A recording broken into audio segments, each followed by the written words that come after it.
ഏവർക്കും സ്നേഹവന്ദനം. ഞാൻ നിങ്ങളോട് സംസാരിച്ചുകൊണ്ടിരിക്കുമ്പോൾ തന്നെ 40 പേരെ അറസ്റ്റ് ചെയ്ത ഒരു വാർത്ത നമ്മുടെ കേരളത്തിൽ വന്നുകൊണ്ടിരിക്കുകയാണ്.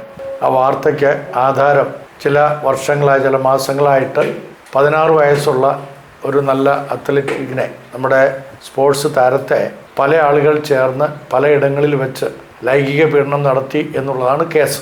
വളരെ ഞെട്ടിക്കുന്ന വാർത്തയാണ്. അംഗസംഖ്യയൊക്കെ ഇനിയും കൂടാൻ ചാൻസ് ഉണ്ട്.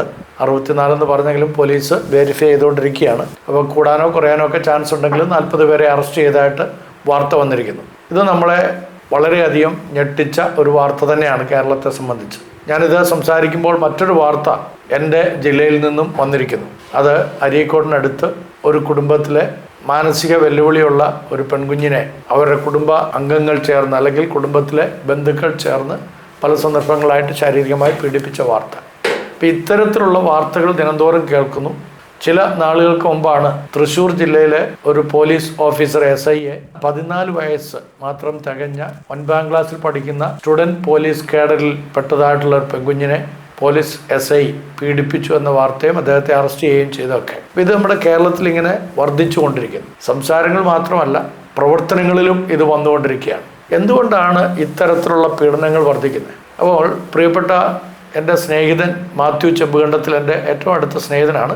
മാത്യു ചെമ്പുകണ്ടത്തിലും അദ്ദേഹത്തിൻ്റെ കുടുംബവും UK മാഞ്ചസ്റ്റർ എന്ന് പറയുന്ന സ്ഥലത്ത് ദീർഘവർഷങ്ങളായി ജോലി ആയിരിക്കുന്നവരാണ്. മുമ്പ് ഒരു പത്രപ്രവർത്തകനായിരുന്നതുകൊണ്ട് ആ ഒരു ത്വര തൻ്റെ കണ്ടെത്തലുകളിലെല്ലാം തന്നെ, തൻ്റെ നോട്ടത്തിലെല്ലാം തന്നെ അദ്ദേഹം ഒരു പത്രപ്രവർത്തകൻ്റെ എല്ലാ വിധത്തിലുള്ള സാധ്യതകളും കണ്ടെത്താറുണ്ട്. അദ്ദേഹം അയച്ചു തന്ന ഒരു വാർത്ത, ഞാനിന്ന് അതിൻ്റെ മറ്റൊരു വാർത്ത ഇംഗ്ലണ്ടിലെ ബ്രിട്ടീഷ് പാർലമെൻറ്റിൽ സംസാരിച്ചുകൊണ്ടിരിക്കുന്ന അവിടുത്തെ MP സംസാരിക്കുന്നത് ഞാൻ കേട്ടിട്ടാണ് ഈ വീഡിയോ ചെയ്യാനായിട്ട് വന്നിരിക്കുന്നത്. അപ്പോൾ അദ്ദേഹം വളരെ കൃത്യമായിട്ട് പറയുന്നത്, ആ നാട്ടിൽ 50ഓളം സിറ്റികളിലെ ഒരുപാട് പെൺകുഞ്ഞുങ്ങൾ, പ്രായപൂർത്തിയാകാത്ത പെൺകുഞ്ഞുങ്ങൾ പീഡിപ്പിക്കപ്പെട്ടുകൊണ്ടിരിക്കുന്നു. പീഡിപ്പിക്കപ്പെട്ടതിൻ്റെ കാരണങ്ങൾ കണ്ടെത്തണം, അതിൻ്റെ നിജാവസ്ഥ കണ്ടെത്തിയിട്ട് അവർക്ക് കൃത്യമായിട്ടുള്ള ശിക്ഷ കൊടുക്കണം.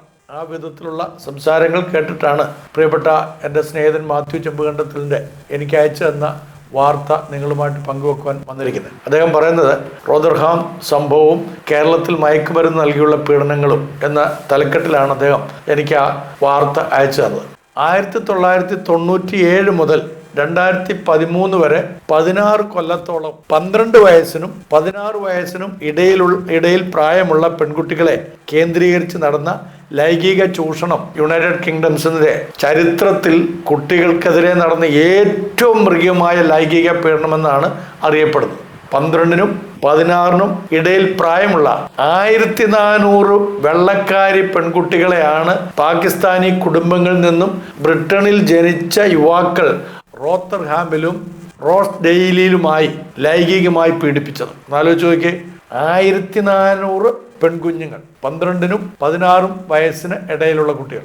ഇത് ബ്രിട്ടീഷ് സമൂഹത്തെ ഏറെ ഭയാശങ്കയിലാക്കിയ സംഭവമായിരുന്നു. അതിൻ്റെ കാരണം അവിടുത്തെ പഠനത്തിൻ്റെയൊക്കെ അടിസ്ഥാനത്തിൽ കണ്ടെത്തിയ നിരീക്ഷണം അദ്ദേഹം പറയുന്നത്, സ്നേഹം കൊതിച്ച കൊച്ചു പെൺകുട്ടികൾക്ക് മദ്യവും ലഹരി വസ്തുക്കളും നൽകിയായിരുന്നു പീഡനങ്ങൾ. സ്നേഹം ആഗ്രഹിച്ച് വരുന്ന കുഞ്ഞുങ്ങൾക്ക് സ്നേഹം നടിച്ചുകൊണ്ട് കൊടുത്തതായിട്ടുള്ള, ഈ പാകിസ്ഥാനിൽ നിന്ന് അവിടെ വന്ന് വളർത്തപ്പെട്ടതായിട്ടുള്ള ചെറുപ്പക്കാർ അവർ നൽകിയതായിട്ടുള്ള പെൺകുട്ടികൾ സ്നേഹം ചോദിച്ചപ്പോൾ കൊടുത്തതായിട്ടുള്ളത് മദ്യവും മയക്കുമരുന്നുകളൊക്കെയാണ്. അപ്പോൾ ഈ കാര്യം 2019 ഓഗസ്റ്റ് 28 ദി ഗാർഡിയൻ പത്രം റിപ്പോർട്ട് ചെയ്യുന്നുണ്ട്. അതിനകത്ത് പറയുന്നത്, നിരവധി പെൺകുട്ടികൾ ഗർഭിണികൾ ആകുകയും അനേകം പേർ ഗർഭചിത്രം നടത്തുകയും ചെയ്യേണ്ടി വന്നു. പത്രപ്രവർത്തകയും സാമൂഹ്യ പ്രവർത്തകരും പോലീസ് അന്വേഷകരും സർക്കാർ സംവിധാനങ്ങളും എല്ലാം ഒരുപോലെ പ്രവർത്തിച്ചതിന്റെ ഫലമായി പാകിസ്ഥാനി കുടുംബങ്ങളിൽ നിന്നുള്ള 22 പേരാണ്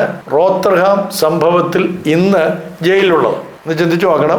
1400 പെൺകുഞ്ഞുങ്ങളെ 16നും 12 വയസ്സിന് ഇടയിലുള്ള നമുക്ക് പൊന്നുമക്കൾ എന്ന് വിളിക്കാവുന്ന ആ കുഞ്ഞുങ്ങളെ നശിപ്പിച്ചതിന് 22 പേരെ മാത്രമേ അറസ്റ്റ് ചെയ്യാനായിട്ട് അവർക്ക് സാധിച്ചിട്ടുള്ളൂ. റിംഗ് ലീഡറായിരുന്ന 1ാം പ്രതിക്ക് 29 വർഷം വരെയാണ് ജയിൽ ശിക്ഷ ലഭിച്ചിരിക്കുന്നത്. മറ്റു പ്രതികൾക്കും സമാനമായ ശിക്ഷ വാങ്ങിക്കൊടുക്കാൻ പഴുതടച്ചുള്ള അന്വേഷണത്തിലൂടെ സാധിച്ചു. പെൺകുട്ടികൾ പീഡനത്തിന് ഇരയായ കാലത്തെ പോലീസ് നടപടികളെക്കുറിച്ച് 5 വർഷത്തോളം നീണ്ട അന്വേഷണമായിരുന്നു Independent Office for Police Conduct അഥവാ IOPC അതോറിറ്റി നടത്തിയത്. ഈ അന്വേഷണത്തിലെ വസ്തുതകൾ വളരെ ഞെട്ടൽ ഉളവാക്കുന്നതായിരുന്നു. പീഡനത്തിന് ഇരയായവർ, ശ്രദ്ധിക്കണം നിങ്ങൾ, പീഡനത്തിന് ഇരയായവർ വെള്ളക്കാരി പെൺകുട്ടികളും പീഡന വീരന്മാർ പാകിസ്ഥാനികളുമായതിനാൽ ഇരകളിൽ നിന്ന് പരാതികൾ ലഭിച്ചപ്പോൾ റോത്തർഹാം പോലീസ് അത് ഗവനിച്ചേയില്ല. അതിന്റെ കാരണമായിട്ട് അവർ പറയുന്നത്, വെള്ളക്കാരി പെൺകുട്ടികൾ വാദികളും പാകിസ്ഥാനികൾ പ്രതികളുമായുള്ള വിഷയത്തിൽ നടപടി സ്വീകരിച്ചാൽ വംശീയ പ്രശ്നങ്ങൾ ഉണ്ടാകുമോ എന്ന് പോലീസ് ഭയന്നു അത്രേ. എങ്ങനുണ്ട് സംഭവത്തിന്റെ കിടപ്പെങ്ങനുണ്ട്? പോലീസിന് പേടിയാണ്. പാകിസ്ഥാനിൽ നിന്ന് കുടിയേറി വന്നവരുടെ മക്കൾ കാണിച്ച ക്രൂരകൃത്യങ്ങൾക്കെതിരെ കേസെടുക്കാനായിട്ട് UK പോലീസിന് ഭയം. അതിനാൽ പീഡന പരാതികളെ പോലീസ് അവഗണിച്ചുകൊണ്ടേയിരുന്നു. നിരവധി അന്വേഷണങ്ങൾ ഈ വിഷയത്തിൽ നടന്നുവെങ്കിലും സ്കോട്ടിഷ് സർക്കാരിനെ സാമൂഹ്യ വിഷയങ്ങളിൽ ഉപദേശം നൽകിയിരുന്ന പ്രൊഫസർ അലക്സിസ് ജെ എന്ന് പറയുന്ന ഒരു പ്രൊഫസറുടെ ഒരു യുവതിയുടെ നേതൃത്വത്തിലുള്ള സ്വതന്ത്ര അന്വേഷണത്തിലാണ് റോത്തർഹാം ബാലപീഡനത്തിൻ്റെ ഞെട്ടിക്കുന്ന വിവരങ്ങൾ മുഴുവനും പുറത്തു വരുവാൻ ഇടയായിത്തീർന്നത്.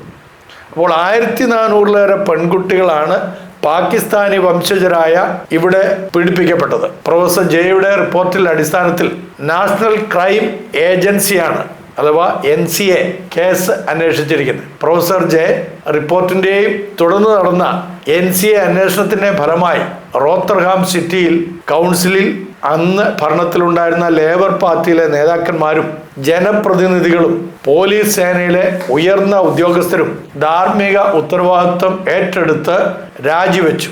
ഈ വിഷയത്തെക്കുറിച്ച് കൂടുതൽ വിവരങ്ങളൊന്നും തന്നെ ഇന്റർനെറ്റിൽ ലഭിക്കുന്നതിനാൽ വിവരിക്കുന്നില്ല. നമുക്ക് വേണമെങ്കിൽ ഇന്റർനെറ്റിൽ നോക്കിക്കഴിഞ്ഞാൽ ഈ വിവരണങ്ങൾ കൂടുതലായിട്ട് കിട്ടും. അപ്പോൾ ഞാൻ അതിനെക്കുറിച്ച് കൂടുതലായിട്ട് വിവരിക്കുന്നില്ല എന്നാണ് അദ്ദേഹം പറയുന്നത്. റോത്തർഹാമിൽ പെൺകുട്ടികൾ പീഡിപ്പിക്കപ്പെട്ട കാലഘട്ടങ്ങളിൽ മാഞ്ചസ്റ്ററിനടുത്തുള്ള റോസ്ഡേയിലും സമാന രീതിയിലുള്ള ലൈംഗിക പീഡനങ്ങൾ നടന്നിരുന്നു. പാകിസ്ഥാനി കുടുംബങ്ങളിൽ നിന്നുള്ള ബ്രിട്ടീഷ് പൗരന്മാരായിരുന്നു പ്രതികൾ.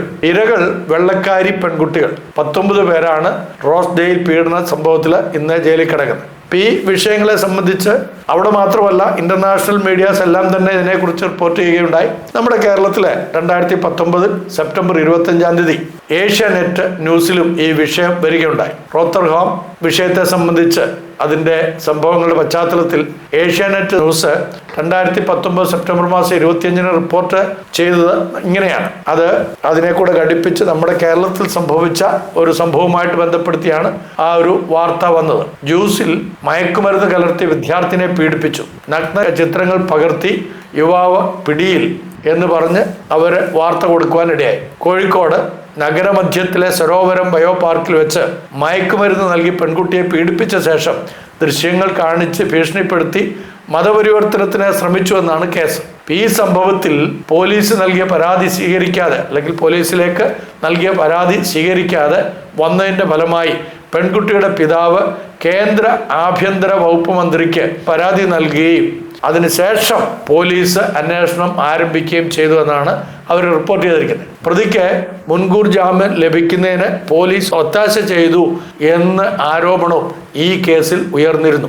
Asianet news 2019 September 25. അതിനെ തുടർന്ന് സെപ്റ്റംബർ 28 2021 സെപ്റ്റംബർ 28 ദീപിക ദിനപത്രത്തിൽ വന്ന ഒരു വാർത്ത ഇങ്ങനെയാണ് വിവരിച്ചിരിക്കുന്നത്. അതിനകത്ത് ഒന്നല്ല 3 വാർത്തകൾ വരുന്നുണ്ട്. അതിനകത്ത് ഒന്നാമത്തേത്, മലപ്പുറത്ത് 15-കാരിയെ തട്ടിക്കൊണ്ടുപോയി മയക്കുമരുന്ന് നൽകി പീഡിപ്പിച്ച കേസിൽ പുറത്തു വരുന്ന ഞെട്ടിക്കുന്ന വിവരങ്ങൾ. സംഭവത്തിൽ അറസ്റ്റിലായ 3 പേർ റിമാൻഡിലായിട്ടുണ്ട്. 15-കാരിക്ക് 1 വർഷത്തിലേറെയായി മയക്കുമരുന്ന് നൽകിയിരുന്നു എന്ന വിവരമാണ് പുറത്തു വരുന്നത്. നാളുകളായി പെൺകുട്ടിക്ക് മയക്കുമരുന്ന് നൽകുകയും പെൺകുട്ടി മയക്കുമരുന്നിന് അടിമയായി എന്ന് കണ്ട് പ്രതികൾ ഇതിൻ്റെ അളവ് കുറയ്ക്കുകയും ചെയ്തു. ഇതോടെ ലഹരി കിട്ടാതെ അസ്വസ്ഥയായ പെൺകുട്ടി അത് ലഭിക്കാനായി പ്രതികളെ വിളിക്കുമായിരുന്നു. ഈ സാഹചര്യം മുതലെടുത്ത് പ്രതികൾ തങ്ങൾ പറയുന്ന സ്ഥലത്ത് എത്തിയാൽ മയക്കുമരുന്ന് നൽകാമെന്ന് പെൺകുട്ടിയെ വിശ്വസിപ്പിച്ച് എയർപോർട്ടിനടുത്തുള്ള സ്വകാര്യ ഹോട്ടലിൽ കൊണ്ടുചെന്ന് കഞ്ചാവും മറ്റു മയക്കുമരുന്നുകളും നൽകി ക്രൂരമായി ലൈംഗികമായി പീഡിപ്പിച്ചു എന്നാണ് കേസ്. അത് ദീപികയിൽ വന്നാണ്. എന്നാൽ ഈ സംഭവം എനിക്ക് നേരിട്ടറിയാവുന്ന ഒരു കാര്യമായതുകൊണ്ട് ഞാൻ അതിനകത്തെ വിഷയ അവതരണമല്ല, അതിൻ്റെ സങ്കടകരമായ കാര്യമാണ് നിങ്ങളോട് പങ്കുവെക്കാൻ ആഗ്രഹിക്കുന്നത്. അതോടെ നിൽക്കട്ടെ. രണ്ടാമത്തെ കാര്യം കൂടെ നമുക്ക് നോക്കാം. കഴിഞ്ഞ ഫെബ്രുവരിയിലും സമാനമായ സംഭവം മലപ്പുറത്ത് നടന്നിരുന്നു. കൽപ്പകഞ്ചേരിയിൽ നടന്ന സംഭവത്തിൽ 14-കാരിയാണ് ലഹരിക്ക് അടിമയാക്കി പീഡനത്തിന് ഇരയാക്കിയത്.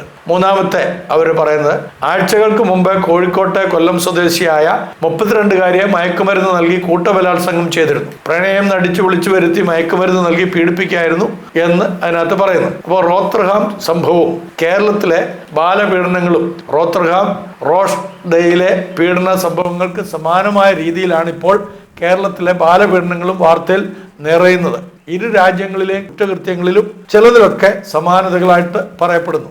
പ്രായപൂർത്തിയാകാത്ത പെൺകുട്ടികൾ ലഹരി വസ്തുക്കൾ നൽകി ലൈംഗിക പീഡനം നടത്തുക, പരാതി സ്വീകരിക്കാൻ ഭയന്ന് നിൽക്കുന്ന പോലീസ് സംവിധാനങ്ങൾ. അപ്പോൾ ഇത് രണ്ടും ഇംഗ്ലണ്ടിലും കേരളത്തിലും ഒരുപോലെ തന്നെ നടക്കുന്നു എന്നുള്ളതാണ് അവരുടെ നിരീക്ഷണം. സമാനതകൾ നിരവധിയാണ്. അപ്പം ഈ ഒരു വിഷയത്തെ സംബന്ധിച്ച് എന്തുകൊണ്ടാണ് നമ്മുടെ പോലീസ് വളരെ ക്രിയാത്മകമായ കാര്യങ്ങൾ ചെയ്യുന്നുണ്ടെങ്കിലും ഇത്തരത്തിലുള്ള പരാതികൾ വരുന്നത് എന്ന് പറഞ്ഞു കഴിഞ്ഞാൽ പഴുതുകൾ അടയ്ക്കാതെ ചില കാര്യങ്ങൾ ചെയ്യുന്നുവോ അല്ലെങ്കിൽ അതിന് നിയന്ത്രണങ്ങൾ കൃത്യമായി കൊടുക്കാതിരിക്കുന്നുവോ എന്നുള്ള സംശയമാണ് പൊതുവിൽ നമുക്കുള്ളത്. നമുക്കറിയാമല്ലോ, നമ്മുടെ നാട്ടില് വിദ്യാഭ്യാസവും സംസ്കാരവും അതുപോലെ എല്ലാവരും പരസ്പരം തമ്മിലുള്ള ഐക്യവും ഒക്കെ വളരെ കൂടുതലാണ്. ഇപ്പം ഇംഗ്ലണ്ടിലെ ആ സംഭവം നമ്മൾ എടുത്തു പറയുകയാണെങ്കിൽ അവിടെയൊക്കെ കുടിയേറി വന്നായിട്ടുള്ള കുടിയേറ്റക്കാരായിട്ടുണ്ടായിരുന്ന ആളുകൾ അവിടെ സിറ്റിസൺസ് ആയി തീർന്നു കഴിഞ്ഞപ്പോൾ അവർ കാണിച്ചു കൂട്ടിയ കോപ്രായങ്ങളാണ്. അതിനെ കോപ്രായം എന്നല്ല വിളിക്കുക, അതിനെ ശരിക്കും മൃഗീയത എന്നും പൈശാചികത എന്നും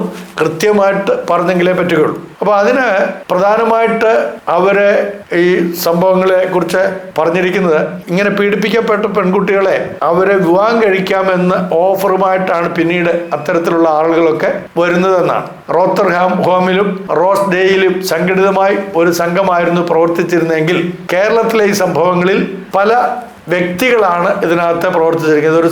ഒരു സംഘടനയോ സംഘമോ അല്ല, വ്യക്തികളായിട്ടാണ്. എന്നാൽ ഇന്ന് നമ്മൾ കേട്ടുകൊണ്ടിരിക്കുന്ന വാർത്തയാകട്ടെ, ഒന്നിൽ കൂടുതൽ ആളുകൾ ചേർന്നിട്ടാണ് ഒരേ സമയത്ത് പ്രായപൂർത്തിയാകാത്ത പെൺകുഞ്ഞുങ്ങളെ, ഞാൻ കുഞ്ഞുങ്ങളെന്നാണ് വിശേഷിപ്പിക്കാൻ ആഗ്രഹിക്കുന്നത്, കാരണം നമുക്ക് അവർ മക്കൾ തന്നെയാണ്, അവരെ നമ്മൾ മക്കളായി തന്നെ കാണണം. അവരുടെ വേദന, അവരുടെ മാതാപിതാക്കളുടെ വേദന നമ്മുടെ വേദനയായി, നമ്മുടെ ഓരോരുത്തരുടെയും നൊമ്പരമായി നമ്മൾ കണ്ടാൽ മാത്രമേ അതിന്റെ ഗൗരവം മനസ്സിലാക്കാൻ സാധിക്കുള്ളൂ. അപ്പൊ ഇത് കുറ്റകൃത്യങ്ങളുടെ ഗൗരവം വർദ്ധിപ്പിക്കുകയാണ്. എവിടെയും ഇത്തരം സംഭവങ്ങൾ ഉണ്ടാകാം എന്നത് ഭയാനകരമായ കാര്യമാണ്. കൂടാതെ പെൺകുട്ടികൾ പീഡനങ്ങളിലൂടെ കടന്നുപോയത് മറച്ചുവെക്കാൻ ശ്രമിക്കുന്ന മാധ്യമങ്ങളും പ്രതികരണശേഷി നഷ്ടപ്പെട്ട വനിതാ യുവജന സംഘടനകളും എല്ലാം കേരളത്തിന്റെ ആശങ്ക വർദ്ധിപ്പിക്കുന്നു. ഞാൻ പ്രിയപ്പെട്ട മാത്യു ചെമ്പുകണ്ടത്തിൽ എഴുതാനുള്ള അതേ കാര്യം ഒന്ന് നിങ്ങൾക്ക് വായിച്ചു തരാം. ഇനിയും വരുന്ന കാര്യങ്ങൾ, UK-യിലെ ബാലികാ പീഡന സംഭവങ്ങളിൽ BBC-യും ടൈംസും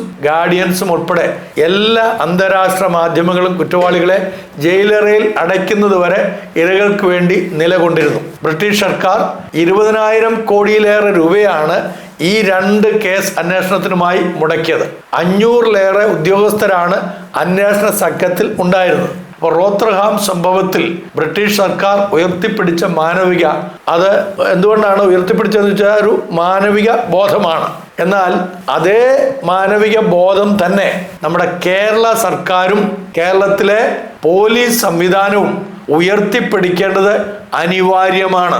ദുഃഖം, നടുക്കം അവ പ്രകടിപ്പിച്ചാൽ പോരാ, മറിച്ച് ഇതിൻ്റെ മേൽ കർക്കശമായിട്ടുള്ള നടപടികൾ ഉണ്ടാകുകയും ഇത്തരം സംഭവങ്ങൾ നമ്മുടെ നാട്ടിൽ വരാതിരിക്കാൻ തക്കോണം നമ്മൾ വളരെ കൃത്യമായ ചില കാര്യങ്ങൾ ചെയ്യുകയും വേണം. അതെന്തൊക്കെയാണ്? നമുക്കിപ്പം സർക്കാരിനെ കുറ്റപ്പെടുത്താം, പോലീസ് സേനയെ നമുക്ക് കുറ്റപ്പെടുത്താം, അതൊക്കെ കുറ്റപ്പെടുത്തലുകളെ ആകുള്ളൂ, പരിഹാരങ്ങളാകുന്നില്ല. എൻ്റെ അഭിപ്രായത്തിൽ കുഞ്ഞു പ്രായം മുതൽ തന്നെ നമ്മുടെ വിദ്യാഭ്യാസ മേഖലകളിൽ കൃത്യമായൊരു ഇടപെടൽ ഇതിലുണ്ടാകണം. വിദ്യാഭ്യാസ വകുപ്പ് നമ്മുടെ ക്ലാസ് മുറികളിൽ തന്നെ കൃത്യമായി സഹോദരി സഹോദര ബന്ധത്തെ ഊട്ടിയുറപ്പിക്കുന്ന വിധത്തിൽ കാര്യങ്ങൾ പഠിപ്പിച്ച് കൊണ്ടുവരണം. അത് നമുക്ക് അന്യമായിരിക്കുന്നു. പ്രത്യേകിച്ച് സ്ത്രീകളെ കേവലം ഒരു ഉപയോഗ വസ്തുവായിട്ട് കാണുന്നു, അലങ്കാര വസ്തുവായി കാണുന്നു. അതുകൊണ്ടാണ് അവർക്ക് എതിരെയുള്ള ലൈംഗിക ചുവയോടുകൂടിയുള്ള വാക്കുകളും പ്രവൃത്തികളും ഒക്കെ നടക്കുന്നത്. അത് കണ്ട് ആസ്വദിക്കുക. നമ്മുടെ കലകളിലും പ്രത്യേകിച്ച്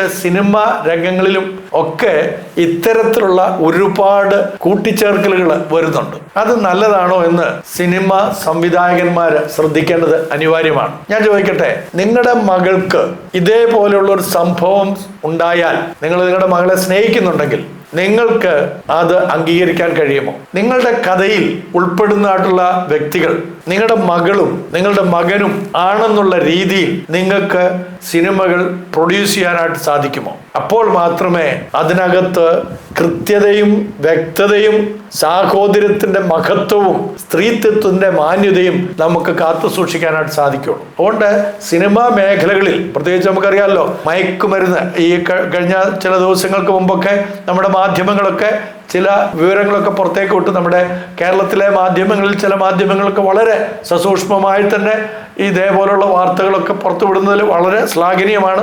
എന്നാൽ മറ്റു പല സംസ്ഥാനങ്ങളിലും അതൊന്നും ഉണ്ടാകുന്നില്ല. കൊട്ടിമാട്ടിയ വാർത്തകളൊക്കെയാണ് പലപ്പോഴും വരാറുള്ളത്. എന്നാൽ ഇവിടുത്തെ മലയാളം മാധ്യമങ്ങളൊക്കെ കുറേയെങ്കിലും നമുക്ക് വിശ്വസനീയമായിട്ടുള്ള വാർത്തകൾ അവർ തരികയും പ്രശ്നങ്ങൾക്ക് പരിഹാരം കണ്ടെത്താൻ തക്കവണ്ണം അവർ സംഘടിതമായി പ്രവർത്തിക്കുകയും ചെയ്യുന്നുണ്ട്. അവരെ ആ കാര്യത്തിൽ ശ്ലാഘിക്കുന്നു. എന്നാൽ കൃത്യമായി നമ്മൾ ഇടപെടേണ്ടുന്നത് സ്കൂൾ തലങ്ങളിലും അതേപോലെ കലാരംഗങ്ങളിലുമാണ്. കല എന്ന് പറയുന്നത് സ്ത്രീയുടെ ശാരീരിക വർണ്ണനകളെ വർണ്ണിക്കാൻ വേണ്ടിയിട്ടുള്ളത് മാത്രമല്ലല്ലോ. അതാണോ ഉദ്ദേശിക്കേണ്ടത്? മുൻകാലങ്ങളിലൊക്കെ കവിതകളായിരുന്നാലും കഥകളായിരുന്നാലും നോവലുകളായിരുന്നാലും ഒക്കെ ആ രീതിയിലായിരുന്നു. വളരെ നമുക്ക് എന്താ പറയുക, ഒരു നല്ല സംസ്കാരത്തെ അതിനെ എങ്ങനെ ഭേദിക്കാം എന്ന രീതിയിലുള്ള കഥകളും കവിതകളും ഒക്കെ ആയിരുന്നു നമുക്ക് ഉണ്ടായിരുന്നത്. എന്നാൽ പിന്നീട് അത് കോലക്കേടായിട്ട് മനസ്സിലാക്കുകയും ഇങ്ങനെയല്ല നമുക്ക് വേണ്ടുന്നത്, നമുക്ക് കൃത്യമായിട്ട് ഒരു അജണ്ട ഉണ്ടാകണമെന്ന് ചിന്തിച്ചുകൊണ്ട് അതിനെ പുതിയ ഒരു തലത്തിലേക്ക് കൊണ്ടുവരാൻ തക്കവണ്ണം ഇടയാത്തീരുകയും ചെയ്തു. എന്നാൽ ഈ കാലഘട്ടത്തിൽ ഈ പോസ്റ്റ് മോഡേൺ യുഗത്തിൽ വന്നപ്പോൾ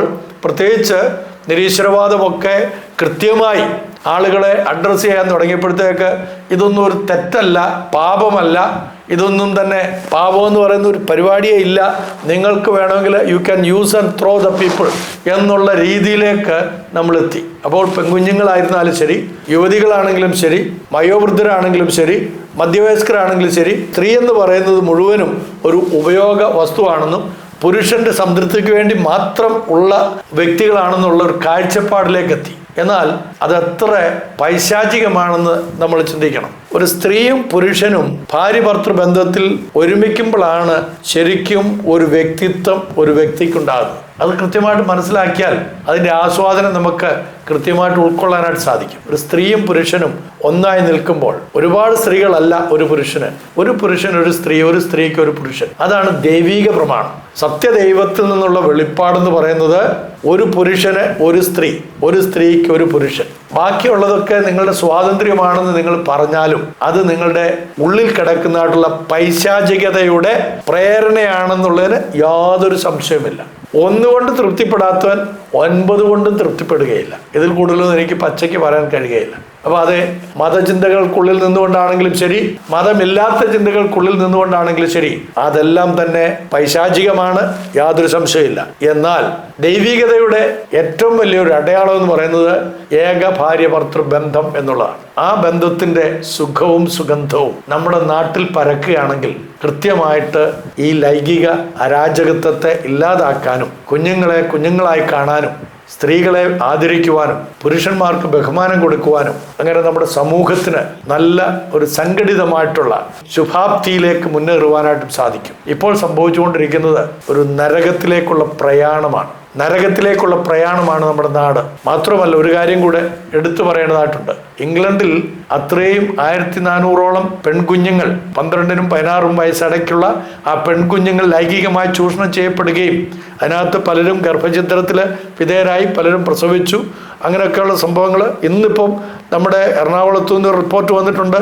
ഒരു പെൺകുട്ടി പ്രസവിച്ച കുഞ്ഞിനെ കൊല്ലാനായിട്ട് അതിൻ്റെ ഉത്തരവാദി ശ്രമിച്ചു എന്നുള്ളതും അതിന് ചില ആളുകൾക്ക് കൂട്ടുനിന്നുവെന്ന് ആ പെൺകുട്ടി മൊഴി കൊടുത്തിരിക്കുകയാണ്. ഇത് എന്തുകൊണ്ടാണ് സംഭവിക്കുന്നത് വെച്ച് കഴിഞ്ഞാൽ മനുഷ്യ ജീവന്റെ വിലയും നിലയും മനസ്സിലാക്കാത്തതുകൊണ്ടാണ്. ഒരു കാര്യം ഞാൻ ഉറപ്പിച്ചു പറയട്ടെ, വിശുദ്ധ ബൈബിള് നമുക്ക് തരുന്ന ഒരു വീക്ഷണമുണ്ട്. അതാണ് എല്ലാ വീക്ഷണങ്ങളെക്കാളും അത്യുത്തമമായിട്ടുള്ളത്. അതിൻ്റെ മുമ്പിൽ ആർക്കും തർക്കിച്ചാൽ വിജയിക്കാൻ കഴിയുകയില്ല. ദൈവത്തിൻ്റെ വചനം വളരെ കൃത്യമായിട്ട് പറയുന്നത്, ദൈവം മനുഷ്യനെ ദൈവത്തെക്കാൾ അല്പം മാത്രം താഴ്ത്തി തേജസ്സും ബഹുമാനവും അവനെ അണിയിച്ചിരിക്കുന്നു എന്ന് പറഞ്ഞാൽ ദൈവത്തിൻ്റെ സ്വരൂപത്തിലും സാദൃശ്യത്തിലുമാണ് മനുഷ്യനെ സൃഷ്ടിച്ചിരിക്കുന്നത്. അതുകൊണ്ട് തന്നെ മനുഷ്യൻ്റെ ജീവിതവും മനുഷ്യനിലുള്ള മൂല്യങ്ങളും അത് ശ്രേഷ്ഠമായി കാണുവാനും ആ കാഴ്ചപ്പാടിലൂടെ മറ്റുള്ളവരെ അംഗീകരിക്കുവാനും സ്നേഹിക്കുവാനും മറ്റുള്ളവരെ മാനിക്കുവാനും സാധിക്കുമ്പോഴാണ് നമ്മുടെ സംസ്കാരം കൃത്യമായ ലോകത്തിന് വെളിപ്പെടുക. നമ്മുടെ ഭാരത സംസ്കാരം, ഇന്ത്യൻ സംസ്കാരം ഉന്നതമെന്ന് പറയണമെങ്കിൽ ഈ ഭാരതത്തിലുള്ള ഓരോ വ്യക്തികളും നാം പ്രതിജ്ഞ ചെയ്തിട്ടുള്ളതുപോലെ ഇന്ത്യ എൻ്റെ രാജ്യമാകുന്നു, എല്ലാ ഇന്ത്യക്കാരും എൻ്റെ സഹോദരി സഹോദരന്മാരാകുന്നു എന്നുള്ള ആ ഉറച്ച നിലപാടിലേക്ക് മടങ്ങി വരുവാൻ ഇടയായിത്തീരണം.